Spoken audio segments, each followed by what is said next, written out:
everyone, my name is NipulChokshi. I run marketing at Lattice Engines, and I'm really excited to be here today as part of the AI Growth Summit.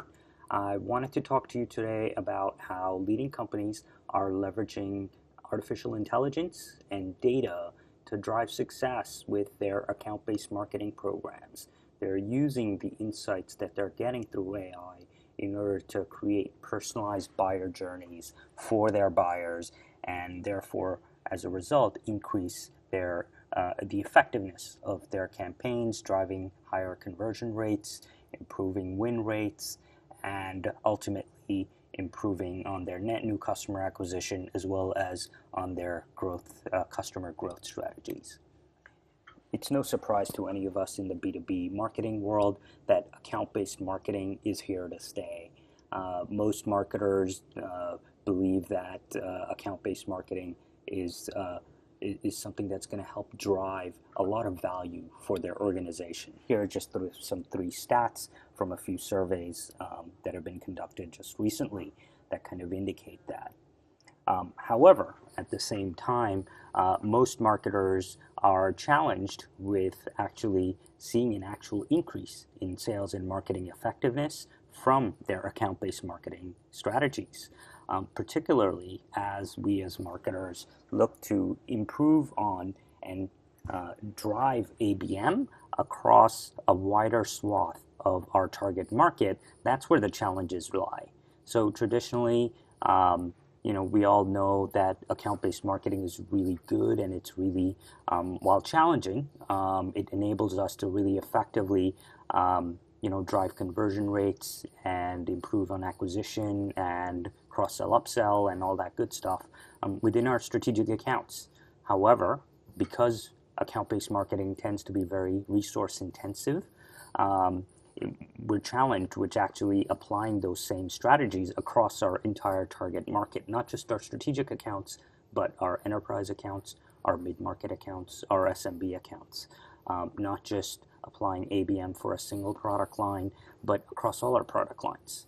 Not just applying ABM for net new customer acquisition, but also for cross-sell, upsell, retention, and so on and so forth, all at the same time.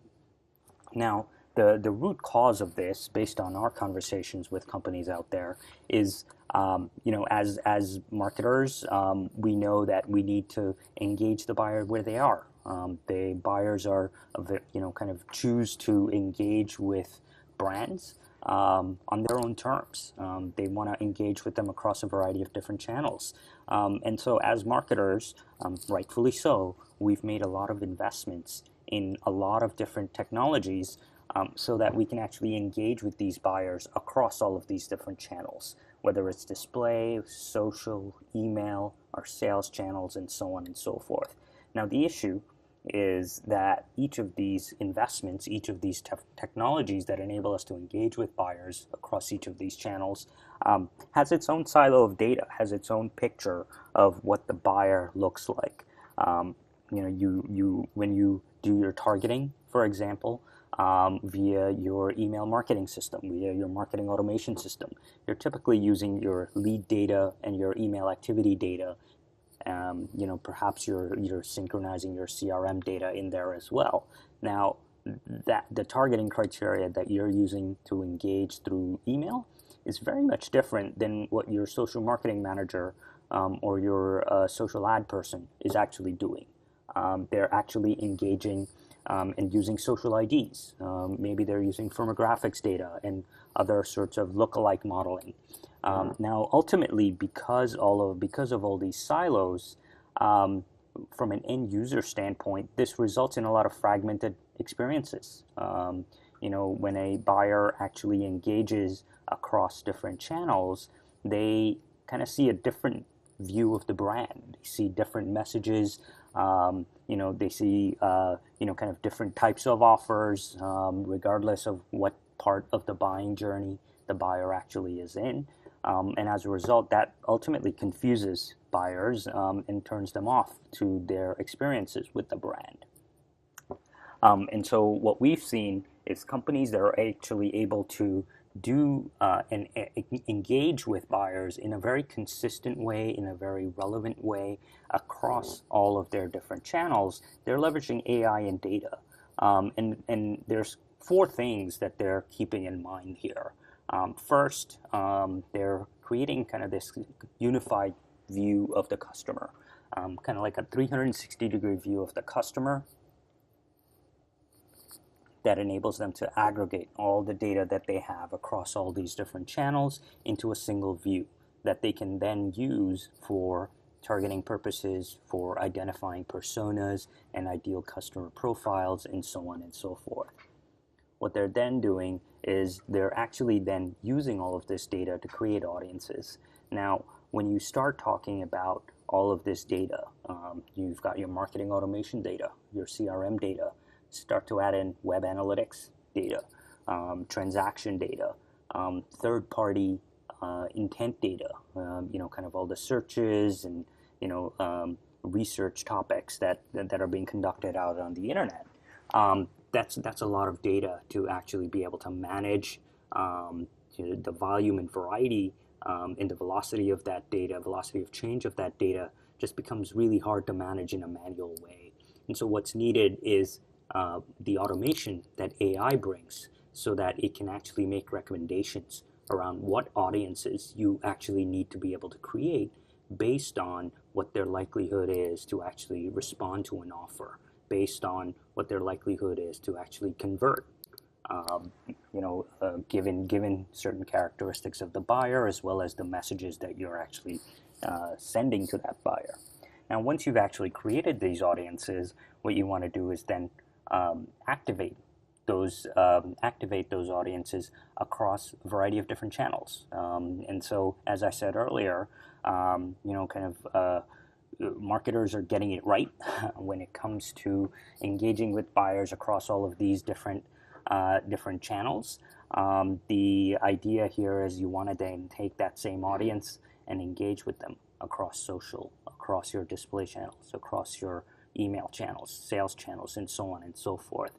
Now, one thing that a lot of us in the B2B space have been very challenged with that is really important as part of this step is you need to do it in a very coordinated way.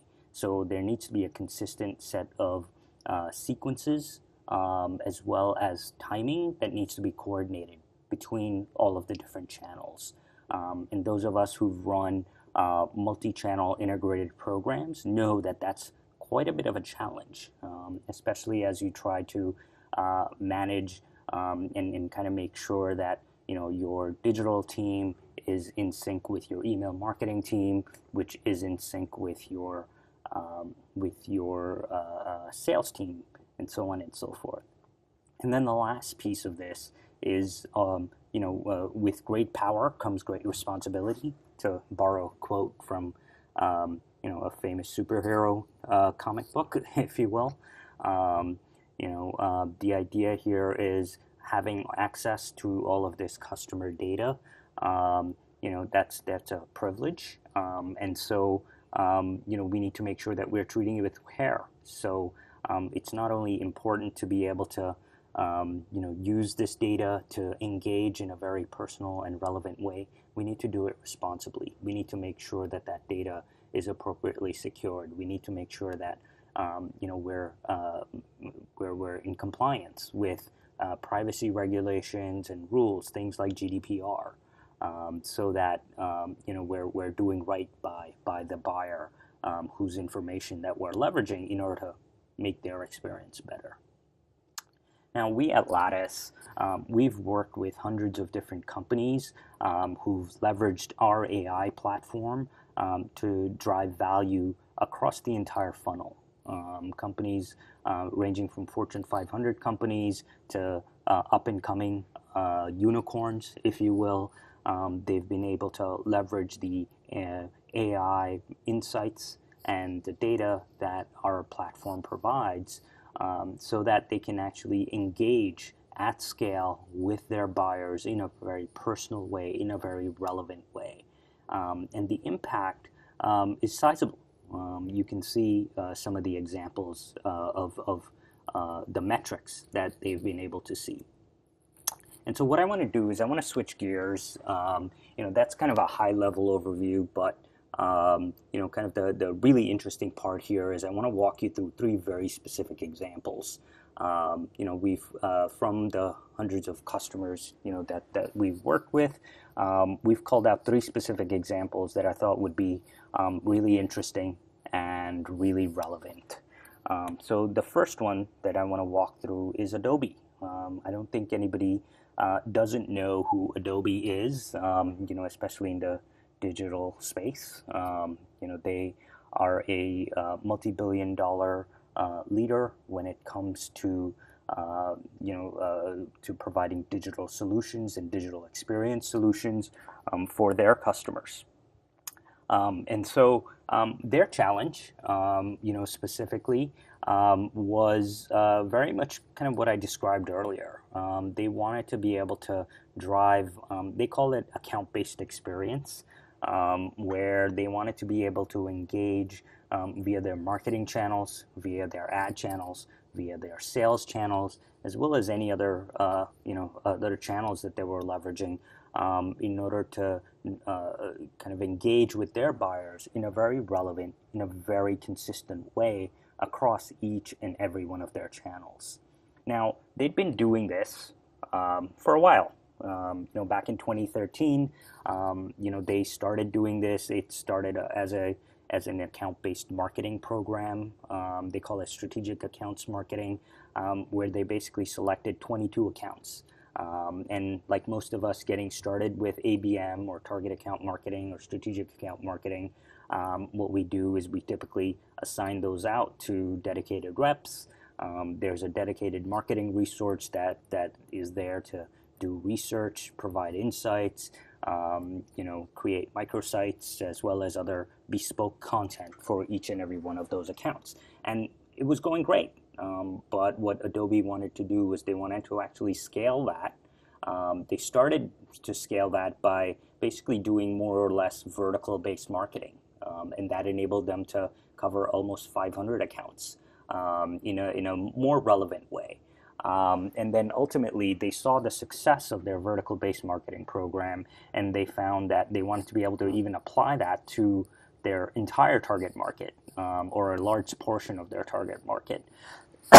And so as part of their, what they did was they used AI and data to really build kind of their ABM engine, if you will. They would actually call it their ABX engine, so that they can actually scale their engagement with their buyers, so that they can provide these customized buyer journeys across each and every one of those 12,000 target accounts. So how did they do that? So the first step was really to align their entire organization around their go-to-market. Interestingly enough, I'm actually showing you a visual from a few slides that Marissa, their director of enterprise marketing, had presented at one of our events. Just so you're kind of seeing kind of firsthand how they talk about this. But what they did was they aligned around their go-to-market and across their sales, marketing, and customer success organizations, where everybody kind of decided and agreed on, what were the different tiers of accounts, and then they agreed on how they were actually going to be treating each of those tiers, ranging from how sales would engage with them, how marketing would engage with them, what kind of revenue targets were they looking to achieve at each of the tiers, as well as how they were looking to actually do the personalization and what kind of personalization they were actually looking to do. So not necessarily anything to do with AI, this specific step, but the whole idea here is step one, before they actually got into the technology and the AI and the data piece, they wanted to make sure that the entire organization was completely in lockstep when it came to understanding how they were actually going to be engaging with their buyers. The second piece, once they did that, what they did was they brought in AI and data to actually really help inform how they were actually going to be engaging with their target market. They're where they really think about their kind of their targeting, if you will, and their engagement strategy in three dimensions. The first dimension is fit. So basically, what they do is they leverage AI models to identify which accounts look most like their existing customers, using a variety of different data elements, right? Things like firmographics, number of employees, number of locations, number of employees per location, number of kind of the financial indicators, and so on and so forth, looking at the types of technologies that those companies are using. And then applying AI to that to look for patterns, to be able to identify kind of, what are the key characteristics that they should actually be looking for from a fit standpoint, as part of identifying their target accounts and prioritizing them. So that's one. The second piece, they call it intent. And so when they talk about intent, what they're talking about is specifically third-party buying signals. What are what are the activities? What are the searches? What are the types of pages that their buyers are actually browsing on non-Adobe websites, on third-party websites?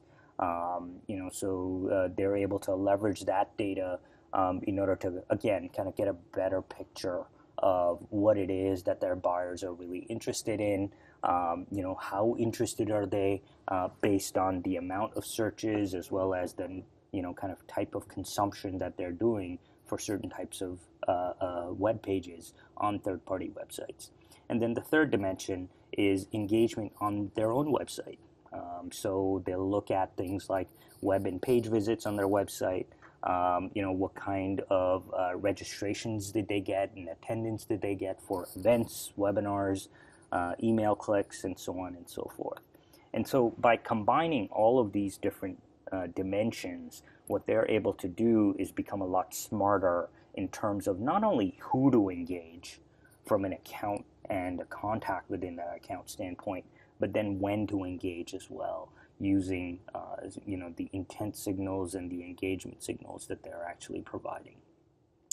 The third step here is really to do that engagement across not only different channels, but the key here is to do it in a very synchronous way across the different channels. And so for Adobe, this means making sure that every campaign that they're launching gets launched across sales and marketing. Everybody knows all of the different touch points that are going to happen across each of the different teams. They know when those touch points are going to happen, and they know very well that those touch points are very much coordinated in terms of the messages, in terms of the timing, and so on and so forth. And then ultimately, as a result of doing this, they've been able to see some great results here. Particularly, they saw, they were able to attribute a 40% increase in win rate, just because they were able to engage with their buyers in a more personal, in a more relevant way. Ultimately, they're not laying claim to driving 25% year-over-year growth and 2x increase in stock price just as a result of their account-based marketing initiative, obviously. But that was something that they considered to be a factor, just in terms of driving their overall business growth, because they were able to employ AI and data to engage in a more relevant way. It just made Adobe a lot more competitive when it came to their business. So that's the first example. The second example that I want to talk about is Informatica. Informatica, they've been around for a while. They're a pretty mature enterprise technology company. They provide data infrastructure technology. And so traditionally, Informatica has been really good at engaging with their strategic accounts in a very personal and a very relevant way. They used a lot of high-touch strategies to be able to do that. But what they wanted to do was really employ those same tactics at a larger scale across the rest of their target market. across their enterprise, across the mid-market, and so on and so forth. And so what they did was they created an initiative called the Digital Buyer's Journey. And the objective of that initiative was to really help drive a kind of a customized experience for each of their buyers in their enterprise and mid-market tiers. And ultimately, the idea is that they would use AI and data to be able to kind of drive that digital buyer's journey. And so there's three steps that they'll take in order to achieve these custom buyer journeys across the mid-market and the enterprise. Oh, by the way, the enterprise and mid-market companies, for them, that constitutes basically any company that is under $1 billion. And so roughly that they would translate that to maybe about 70 to 80,000 different companies that are out there.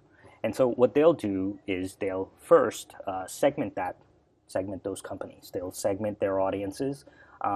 Similar to Adobe, they think of it again in terms of when it comes to doing targeting and segmentation, they'll think of it from three perspectives. First is third-party intent. So what are the searches that people are doing on third-party websites? Are they interested in, governance type topics? Are they interested in data infrastructure management, so on and so forth? They'll look at propensity or fit. They'll use AI to identify which of their targets are most likely to convert based on how closely they resemble their existing customers. And then lastly, they'll look at the activity that they have on the Informatica.com website, on the Informatica.com properties, the web properties, if you will. Now, based on each of the criteria and kind of the combination therein, they'll specifically assign a journey for each of their buyers. And so what they've actually done, their product marketing team, they've developed specific messaging pillars, that kind of fall into each of the four buckets that you see as part of the second step here. Each buyer either gets messaged something related to hybrid cloud, something related to data governance, customers 360, et cetera, based on a combination of kind of the third-party intent, the activity on Informatica.com, as well as their likelihood to convert, right? So if someone is very likely to buy a kind of their customer 360 solution, and they've been on third-party websites researching topics around customer data warehouses and anything kind of related to that, as well as, they've been on the Informatica.com website looking at their customer 360 solution web pages. That buyer would be immediately placed into the customer 360 track. And when you get into that track, all of the messaging is associated with, how Informatica is driving the most value for customers, why they should invest in customer 360 solutions, why Informatica is the best choice, and why is now the best time to do so.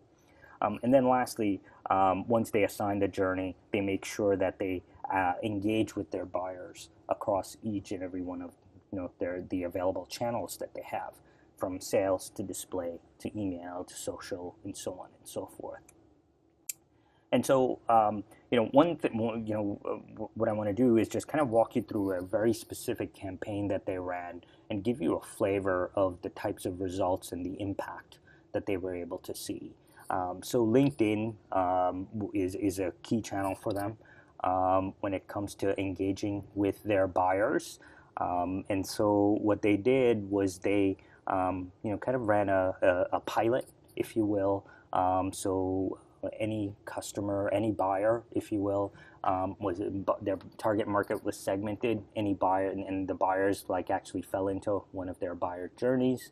And then what they did was they actually ran 3 different variations of a campaign. One where the targeting was really done using LinkedIn's own targeting mechanism. One where they used just third-party intent to identify who to actually engage with and who to show the ad to. And then the third one was using a combination of AI and their third-party intent to really kind of identify who to show the ad to and what ad to actually show to them. And the results were startling. What they found, while LinkedIn is very effective, it also tends to be expensive. Um, you know, uh, and so what they found was they were actually able to increase the effectiveness of their LinkedIn campaigns while improving on the efficiency of the dollars that they spent on their campaigns as well. And you can see the magnitude by which they were able to achieve that. So that's Informatica. The last example that I want to cover is a company called Masergy. For those who might not know, Masergy is a leader in hybrid networking, cloud communications, managed security. They compete with companies like Level 3, Juniper, and so on. They typically will serve an enterprise market. So they sell typically to enterprise companies. They are kind of the small player, the disruptor, if you will, in their space. And they're, when the company was founded, they chose to primarily, their go-to-market route was primarily through channels, and through it, kind of their indirect channel. And so what their CEO and their management was looking to do was increase their direct channel business and improve on their direct channel business. And they wanted to be able to do that in a very efficient way, in a very effective way. And they found that AI and data would be critical to their approach. And specifically, there were four things they were looking to do. One was, as they were developing their strategy, they wanted to identify the right companies to target, number one. Number two, once they've identified the right companies, they wanted to segment them and identify, figure out which ones to go after first, which ones to go after second, so on and so forth. They wanted to be able to use the data to be able to, and the AI insights to be able to help kind of drive better engagement, as well as operationalize their outreach in a better way. And so, to kind of double click on that a little bit. So first, what they did was they used AI models to identify who their ideal targets are. What are the sorts of characteristics they should be looking for in their target account in their target account universe, and to be able to identify what are the characteristics of each of their target accounts. Once they did that, they said, okay, we need to engage them, and similar to Adobe, similar to Informatica, they wanted to be able to engage them in a very multi-channel way that was very orchestrated. That was very synchronized across all of the different channels. And here you can see an example of the type of orchestrated outreach that they were running across their ads channel, their email channel, their SDR channel. They even use direct mail for a certain segment of their buyers in order to drive to their meetings objectives. And then the third piece, once they kind of figure out how they wanted to do their orchestration and engagement, they use the AI and data to identify their key personas and their key messages. They actually found that there were two types of buyers that they typically would go after. One was what they call their regional utility players, who really, the messages that resonated with them were all around how Masergy can drive value for their company. And so, kind of the ads that they showed, the emails that they were sent, the sales scripts all talked about how Masergy was all about, price versus performance, right? All about how they were kind of the choice for companies looking to drive the most value or the most ROI from their investment in a solution like Masergy. The other segment that they found, they call them global innovators. So these are the folks that really where cutting edge, their primary driver was being able to use the Maestro-G solution to drive innovation, to drive expansion, net new customer acquisition.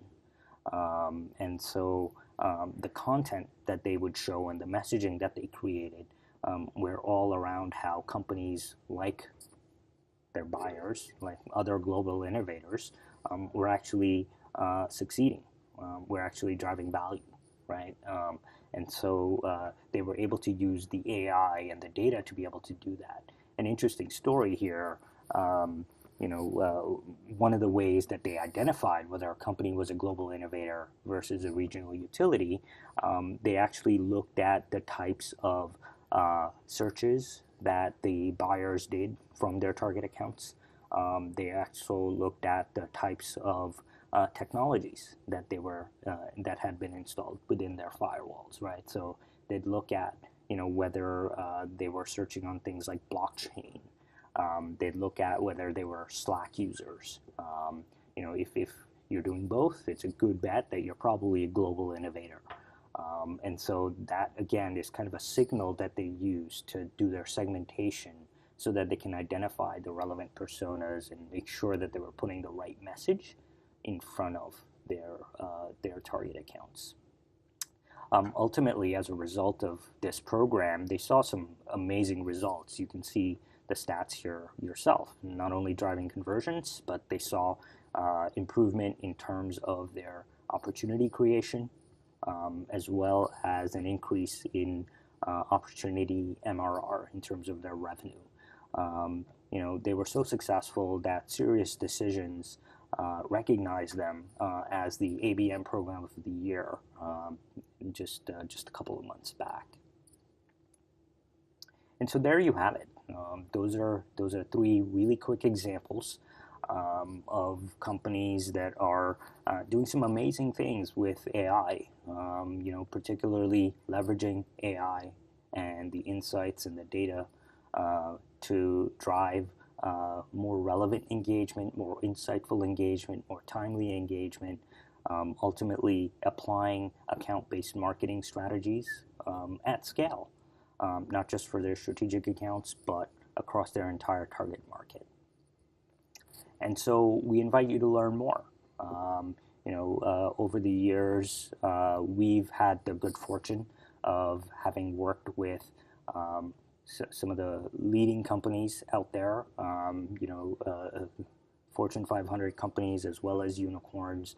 And so we've garnered a lot of experience, and we've been able to codify that in a book. And so we invite you to visit this URL and get the book. It's got chock full of additional stories, as well as additional frameworks that we've learned from our customers when it comes to engaging with buyers in a more relevant, in a more customized, and a more insightful way to be able to drive ABM at scale with AI and data. Thank you.